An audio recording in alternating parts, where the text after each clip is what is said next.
তারিখ থেকে কিন্তু ইন্ডিয়া সাউথ আফ্রিকা প্রথম টেস্ট ম্যাচ শুরু হচ্ছে, আর মাত্র 3 দিন বাকি।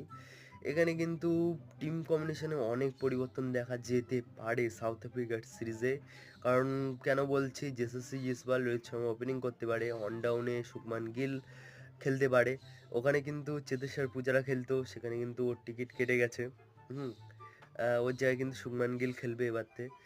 তারপরে কিন্তু 4 নম্বরে বিরাট কোহলি, 5 নম্বরে সিরাজ আইয়ার, 6 নম্বরে কেএল রাহুল। এরকম করেই কিন্তু টিম সাজাবে আমার মনে হচ্ছে। তো কীভাবে টিম সাজাবে সত্যি কথা আমি জানি না। লেফট রাইট কম্বিনেশনে কিন্তু ইন্ডিয়া দল এবার ভেবেছে, ওই জন্য কিন্তু যশস্বী জয়সওয়ালকে সুযোগ দিচ্ছে। যশস্বী জয়সওয়াল কিন্তু কতটা কীভাবে খেলবে আমি সত্যি কথা বলতে আমি জানি না। তারপরেও আমার মনে হচ্ছে যে শুভমান গিল, যশস্বী জয়সওয়াল প্রথম কিন্তু টপ অর্ডারে ফ্লপ যেতে পারে। তো তোমরা অবশ্যই কমেন্ট করে জানিও। আর আমি 26 তারিখ